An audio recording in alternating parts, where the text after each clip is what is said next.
music and let's plays, and a couple other things such as skits and vid blogs. Also sometimes I sing. This sums up the Controller Show.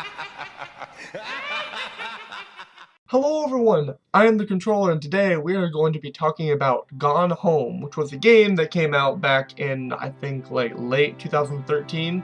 Yeah, so this was a game that was just released for free on Xbox One if you have Gold membership, and actually you can still go and get it if you have Xbox One Gold membership. So go and get that, and even if you don't have Xbox One, you can still download it on 360 and get it, and I really think that you should, because this game is super fun, except for one particular thing, which I'll talk about much later in the review. The game has you playing as Katie Greenbrier, who is a 21-year-old girl who went on a trip over to Europe, and she is now just returning back to her home when she finds that her family has gone missing. And you have to look at objects and things in the house, read letters, listen to recordings, in order to piece together what happened to your family while you were away. If you're familiar with games like The Vanishing of Ethan Carter or like Dear Esther, you'll be familiar with this kind of, you know, gameplay where you wander around and solve a mystery that's, you know, going throughout the entire game. If you like those kind of games, I think you will very much enjoy Gone Home. There's a lot to figure out. It's pretty neat. I would say that the main core story would follow your little sister, even though it kind of gives you insight to like your mom, your dad, and you know, like other things that go on in their lives. But I think that it mainly focuses on Katie, Samantha. I would always get those two sisters mixed up while I was playing the game. Going into her first year of high school. And during this first year of high school, she meets a girl named Lonnie. I can't remember her name, but her first name was Lonnie. And she kind of changes her life up a bit. And won't tell you more about that, because that's also a spoiler, and I'll save that for the end. The game does a really good job at creating almost a mood of uneasiness, I guess is the only way you could describe it, and mystery as you walk around the house and there's a storm going on outside, and you hear lightning crash every once in a while, and you see the windows light up. And I found myself like looking through like dark hallways trying to look for a light switch, and I was actually like starting to freak out. Like, this game is not a horror game. Like, it is not. there's no jump scares or anything that happen to you. As a matter of fact, the only jump scare that really comes up would maybe be lightning, but it's not that loud, so it's not really a jump scare. But the game does a really good job at making it feel spooky, and I think that's why they released this game for October, because, for free anyways, for Xbox One Gold membership users, or, you know, Gold membership users, or whatever, because it's spooky, and it works. I've got a document right here, because I needed to write down my points and stuff, so that I can remember. Your little sister Samantha, while you were away, she was going to high school, like I said before, and she's writing down things that happened in her life in a journal, as if she was writing to you, so that way she could maybe give them to you once you got back from Europe. I'm pretty sure that's what she said, that's what they were for. But when you discover a particular object, say a paintbrush, there's a certain memory that goes along with that, or a journal entry, I mean. And you hear Samantha read it out to you, and you can go along your business and keep doing other stuff. But finding these objects, I think, are crucial to understanding the key story of the game, as, I don't know if that's spoilers, I don't know if I should say that, but, the game, I am so sorry, I just lost my train of thought. I'm hoping that that was a complete thought that I just gave, because I don't know. So, you must be thinking, Kyler, you're giving so much praise about this game. It has to be perfect, right? Well, of course not. there's obviously things wrong with it. Well, for one, there's not a run button in the game. I found that kind of annoying sometimes. That may be kind of nitpicky though, because the house isn't very big, but there were certain times when I just wanted to run. Like, I would be on this level of the house, and I wanted to be up here, and I was like, it would take quite a long time for me to get there, like maybe a minute or two just to walk there. when I really could just run. But the main thing, though, that bugged me with the game was the ending.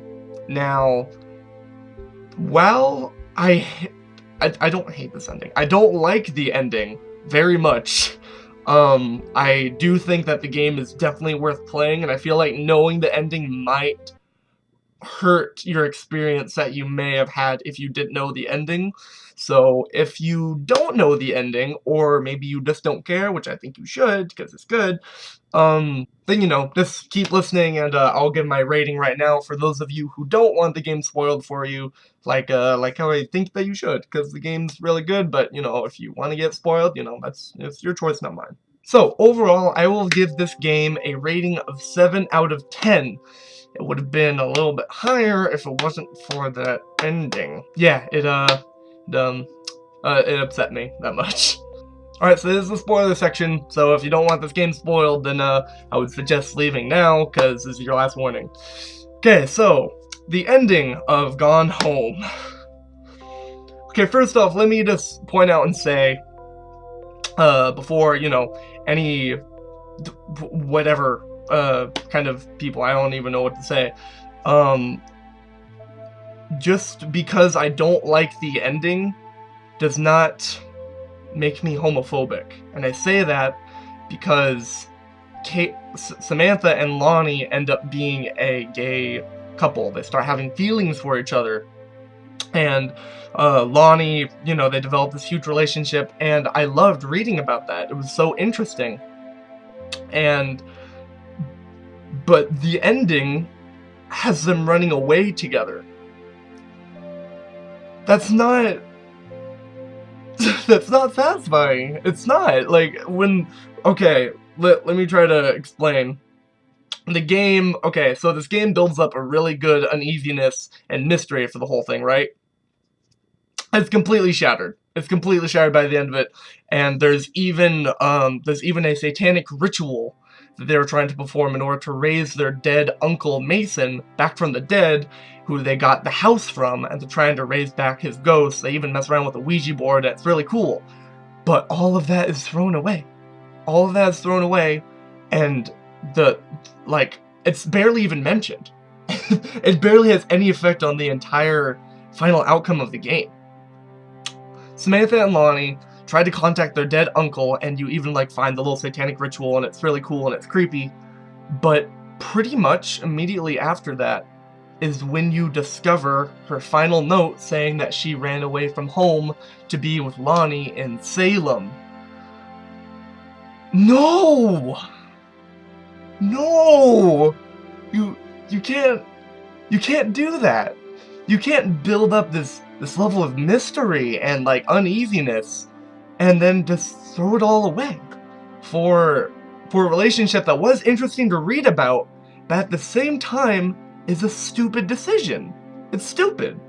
As I was playing, the game got me so immersed, I was starting to think like Sam's big sister. And if I was Sam's big sister, I would be fucking pissed at Sam for running away with this girl that she's only known for a year, and she doesn't talk nicely to her parents, like she's an angsty teenager, you know, and she runs away with Lonnie. Why?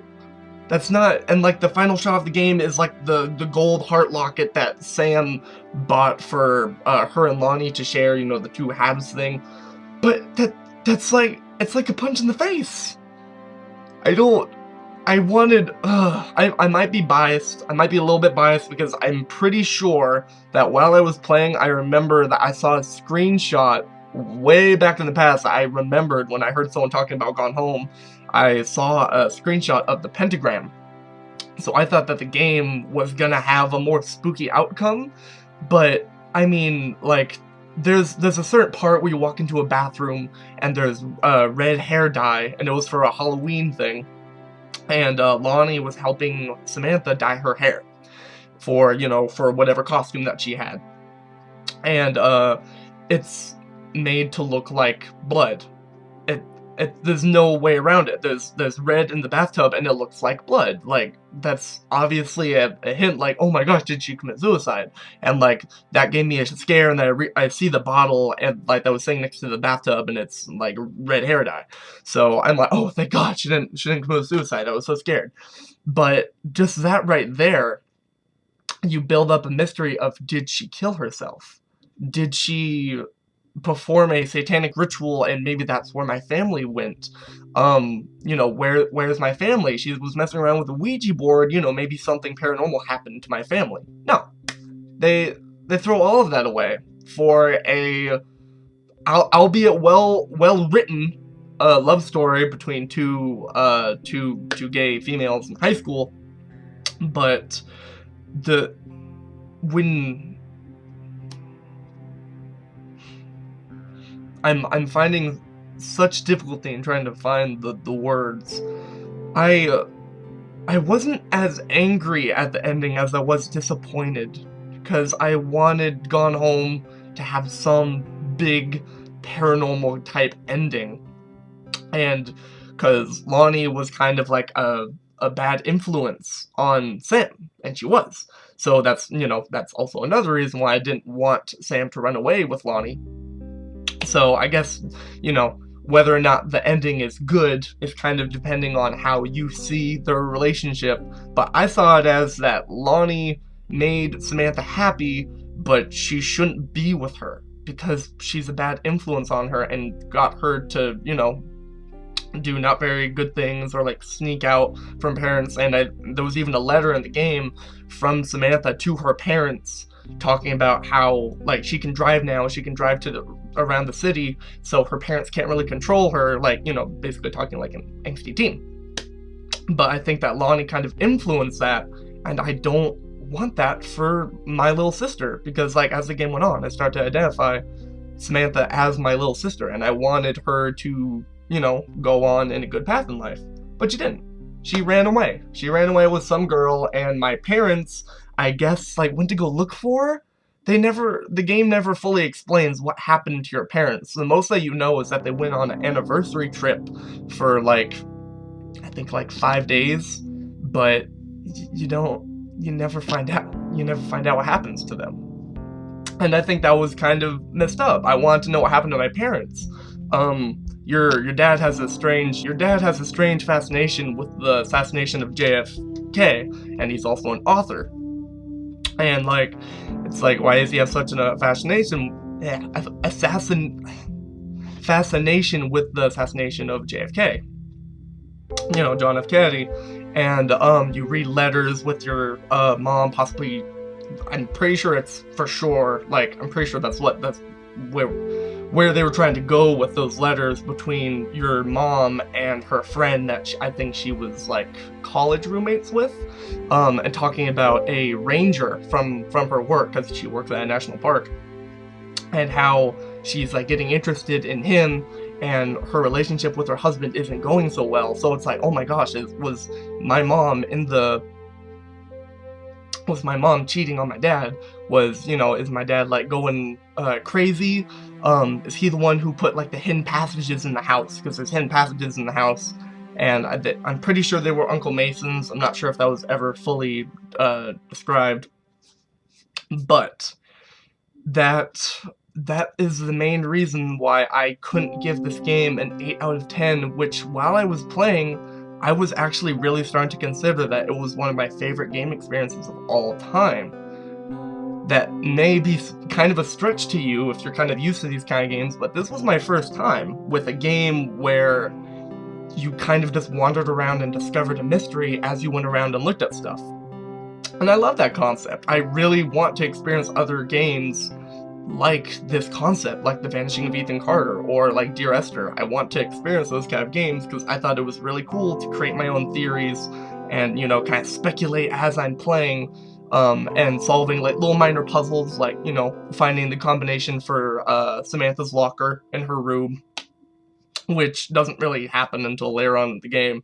But the thing about that is that if you knew where to go, you pretty much could just beat the game really quick, but that would be doing yourself a huge disservice and spoiling yourself the game before, you know, you really even knew what was going on. So that's my thoughts on the game. For anyone who's like, you're a homophobic bastard for not liking this ending, that's not true. I was completely fascinated in listening to Samantha talk about her relationship with Lonnie. I loved reading about that. That was really interesting for me, and seeing her progressively get more and more intimate with her. And they don't get, you know, super descriptive. As a matter of fact, there's like one letter talking about a night when Samantha woke up and Lonnie was kissing her, and like it starts to get more and more graphic, like towards the end, about, you know, stuff that they're doing. And it actually scared me because in the game, Katie, the girl that you're playing as, stops reading and says, nope, I don't want to read any more of that. And if you tried to read at any point after that, she says, nope, not reading it, not doing it, because like it's her big sister, she's not gonna read that. And I thought that was kind of funny, but it scared me because like suddenly this whole game you can just look at stuff for as long as you want, but it suddenly just kicked you out. And I thought that was a really cool moment where, you know, it kind of gave like the first person character that you were playing as, like you kind of forget about, like, because you're focusing on Samantha and your mom and your dad and, you know, stuff about their life, and you kind of forget that you're playing as Katie, who's just coming back from a Europe trip. At least I did, maybe other people didn't. But to have that reminder and like have her character be put in front of you in an indirect kind of way and so sudden, I thought that was a really cool moment. But that ending just it really hurt it. It really hurt the game for me. I don't, you know, other people may love this ending. Other people may have not even gotten the slightest bit of uneasy with the house, which I don't see how is possible, because they're very clearly trying to build up that kind of spooky theme. Like you walk into this room and there's a storm warning on the TV, and like the you know, the storm sound, and I always thought that was creepy. And you find the pillow fort in there that Lonnie and Sam built, and it's super cool. But that ending, I'm sorry, that ending just knocked it down from an 8 to a 7, and I think that's about where it got knocked down to, because I was gonna give the game an 8 before, because it's not you know, fucking amazing. It's not an amazing game, like groundbreaking, but it's interesting, and I've never experienced a game like that before, where it got me so invested that I was genuinely angry that Sam would run away with that girl that she's only known for a year. And not many games have done that to me, where I get so invested that, like, yeah, that's happy for her, but it's not good. It's not it makes her happy, but it's just like teenage, you know, nonsense. I don't know. Maybe I'm crazy. Maybe I'm just a horrible, godforsaken person who just, you know, doesn't like it because they're gay. Yeah, that's totally what it is. That's all it is for sure. So with that said, thank you all for watching this kind of spoiler of the moment review on Gone Home. I really want to talk about this game because of how much I love the experience and what I didn't like about the ending, because I want to hear what you guys think. Maybe, like, Jeff, you already played this game, what do you think? Like, do you think that ending was, you know, the best ending that could have happened, or, you know, maybe it was it wasn't that good? Like, I thought it wasn't that good. But, you know, anyways, thank you all for watching, and I hope you enjoyed this little spur of the moment review, and I will be seeing you all tomorrow. Bye-bye!